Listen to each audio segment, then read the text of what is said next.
For 56 days, we had no chance to go step outside and to get some sunlight. For 56 days. Hey guys, what's up? So I met Paul in South Korea while he was taking his Korean language program. After that, he moved to China to complete his master's degree. But because of coronavirus situation, he was, isolated. He was put into this room for more than 2 months. Now, Paul is a very, very outgoing person. He loves meeting people. He loves to party. Now imagine that kind of person is put into a room and not allowed even to go and step out of the door.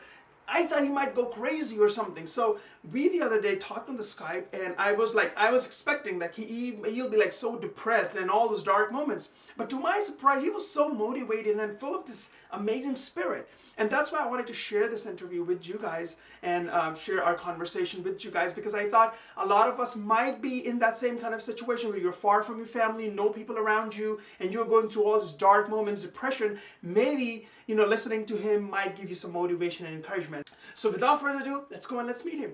Paul, thank you so much for your time. Really appreciate that you made time for us. I know that probably a lot of people are interviewing you the same questions over and over again, and it must be a little bit, annoying, but, thank you for making the time. Before we start, would you just briefly introduce yourself?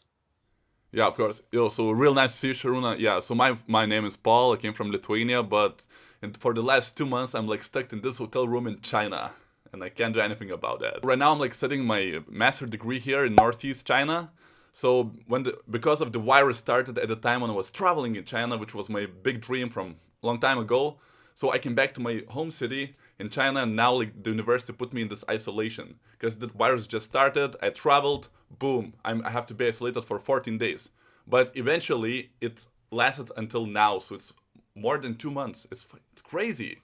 Yeah. So I wonder, because the virus, according to the news and everything, it started from Wuhan.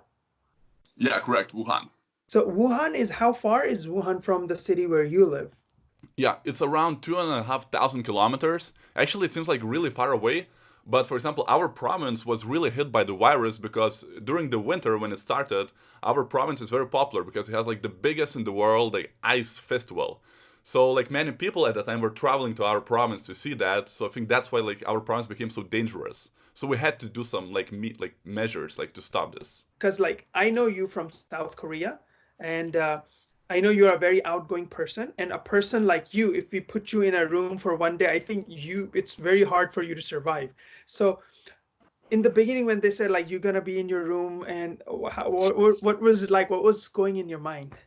Yeah, so I mean, I never had a situation in my life, so I knew it before that I will be isolated because I signed up the documents. But then I looked at it from the different perspective. I thought damn, it can be a social experiment, for 14 days be isolated from the outside world. Maybe it's a good chance, to understand myself more. So I was really into that for the first 14 days. All right. So the initial contract was 14 days. They said Yeah, they were 2 weeks, exactly. all right, and then it became 2 months. Yeah. Because unexpectedly, on the last day, on my 14th day, when I was already, I thought to myself, damn, tomorrow finally I can go outside, enjoy my freedom. Then boom, the university said the whole hotel is closed down. Not even me, but also the students who live in our hotel. So and that restrictions lasted until now. So it's really crazy. Wow. So what was it like? You were so excited. Oh, 14 days are over. Now I can go out and, party. And then they told you, no, you can't go out anymore. What was it like? How did you feel at that moment? Yeah, actually, I expected that it might be kind of they're gonna isolate the whole hotel because after those 14 days, the situation just gotten worse and worse and worse in China. So I know that something was going on in my city. The whole cities in China were totally closed. The provinces, you just cannot travel anymore within China. So I was really yeah, it kind of hit me actually emotionally a little bit more because it was not super easy to stay 14 days, in the small room. It's what 8 square meters, and I'm a big guy, 2 meters, so I cannot really walk in here. So yeah, it was pretty hard. When you had those 14 days, I wonder what were the rules? Were you allowed to go and meet other students, or were you even go out, to buy some food for yourself? What was it like? Super strict? You were not allowed to go out at all? What was it like? Wait, for the first 2 weeks, you mean? Yeah, so for the first 2 weeks, we had like no chance to go from my like doors, like totally. If I just step just one step outside, that's it. They're gonna kick me out from maybe China. Because this happened to my friend from Bangladesh. Like, because we came back at the same time from travelings. We met at the hospital, so we came back to hotel. And later on, he wanted to go a little bit to his old room, because isolation has to be like you have to be isolated from your old roommate.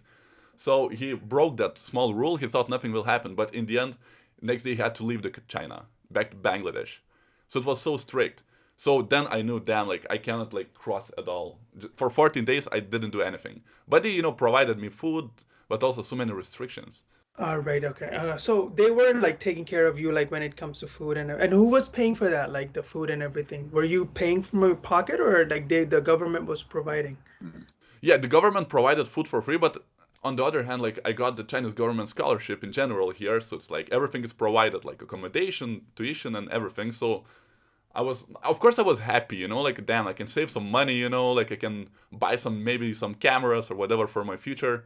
But yeah, like I was pretty happy in the beginning actually, because it was for free. Come on, yeah. But how about like, because of course like freedom and money, like if you have to make a choice, of course everybody wants freedom, right? Because what you're gonna do with all that money?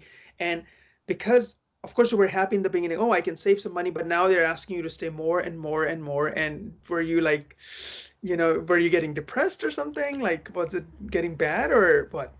Feel like the for first 2 weeks, yeah, it was like I was thinking like, damn, I can like economically save up some money. But after those 14 days, to be honest, the value of freedom became just increased for me. So in the end, I just like, yeah, I think like I was not that stable emotionally. For example, I would ask my teacher like, so when will we get some freedom? And then he would say we were not sure. And I even checked the messages. I asked 50 or 60 times that question within few weeks, because it means I was pretty anxious. So yeah, so for me the money didn't care at all anymore, and I understood that freedom is so important. Like even now, actually, I want like the whole freedom. All right, okay. So first 14 days you said like you were not even allowed to step out. Like after 14 days, did they allow you? Like when it started, like or are you still not allowed? What is it what's it like now? So including those 14 days, so for 56 days, we had no chance to go step outside and to get some sunlight for 56 days. Days. Yeah. Not even So your after that time, yeah. So after that time, they made a rule that we can go outside for 2 hours, but it has to be between 9 and 3 p.m. So within those 6 hours, you have to, and first you have to ask your teacher. You have to say like, oh, I want to go outside. Then she allows you. Then you have to write where you're gonna go. Then you have a QR code on, like every person in China has on their phone QR codes, like a health code. You have to scan two different codes, write your whole information that you're, for example, exiting the hotel, or you're gonna enter the hotel and where you're gonna go. Then they measure your temperature, and after all these procedures are made, then you can finally step outside. And even you step outside, you cannot take any public transport, even though it's working now. No buses, no subway. You cannot go to restaurants, you cannot go to shopping malls. So it's like you can just like walk around and not too far. So this is the freedom I enjoy right now. Were there times like you started getting depressed because it's like just staying the whole time? Were you getting dark and depressed or what was it like? Uh, Depressed, I'm not sure if you can call it depression, but yeah, I had like, for example, a day that I would be not productive at all. Even though like I couldn't make like a plan of the day. This is how people usually like, deal with this. They make a plan. They wake up at the same time every day. So for example, I could not like sometimes just deal with this regime. I would just wake up, like at 12, like, or 1 afternoon, so like my whole day would be ruined. I would be sleepy. So in the end, I would be not happy with myself. So I don't know if it's depression, but it was some kind of effect, like emotionally. It really changed. Since you mentioned like for you like it was not like depression or anything, you were still kind of keeping things up, like spirit of, what was the source of your like motivation? What kept you going and not get like have those bad thoughts or depression? Of course, like I heard this advice like many times. It's like if you're like isolated, you have to make up like some, I don't know, new things in your life. Maybe start something.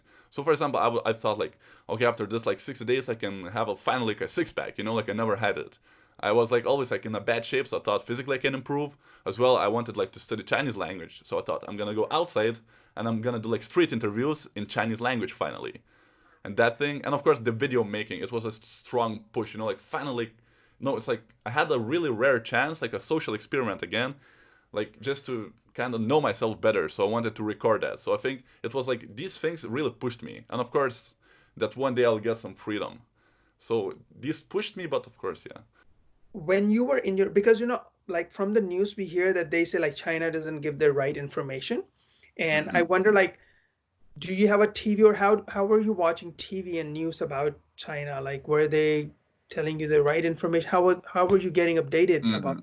I don't have any TV in my room, but right now like I have a phone and laptop, so I have like I can use social media. If I use VPN, I can connect to like a Western media like Facebook's, Google. So I have like Chinese friends. That would be maybe the best thing, you know. So Chinese, I would ask them like, how's the situation? Is there any updates, news? So I would get like these really small details. Even in my city, for example, the government gave to every family the bottle of not of disinfection liquid. It's really like strong alcohol. You know, maybe people in my country they would drink that stuff, but yeah, in China they use it for different reasons. They just spray the room.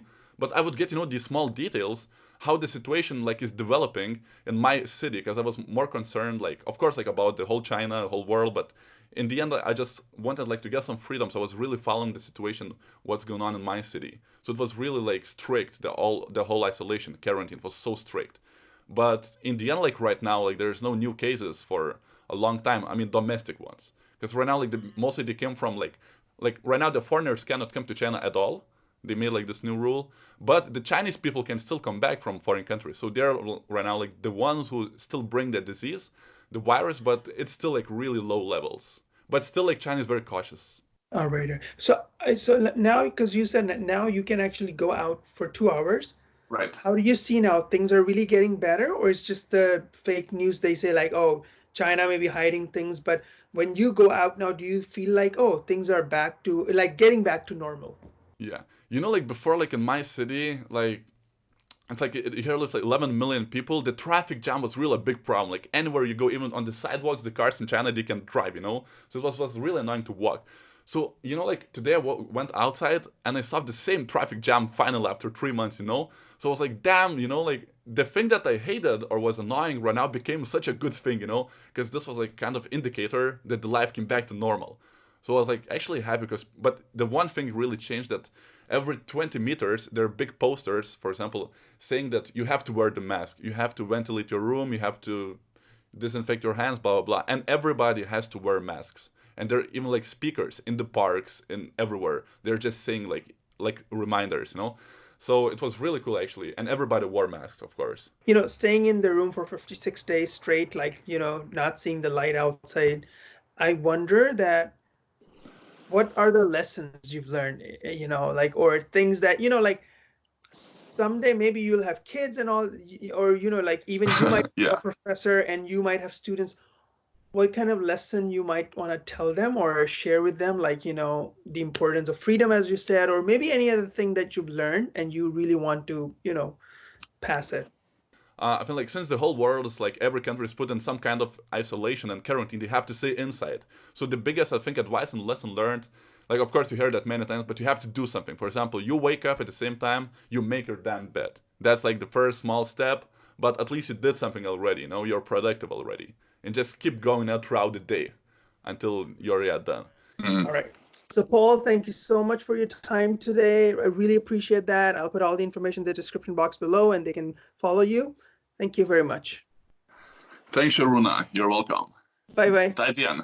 Hey guys, thank you so much for watching this video today. And as Paul mentioned, like every morning when he wakes up, first thing what he does is he makes his bed. That gives him the sense of achievement, and that's why from one goal, when he achieves that goal, he want to keep moving on, and that makes his day and he feels motivated and hopeful. I also wonder, what about you guys? What are you guys doing these days if you're locked down? How you keep yourself motivated? Are you reading new books, learning new skill? Please do let me know in your comments in the comment section below, and please do not forget to like, share, subscribe, and most importantly, smile.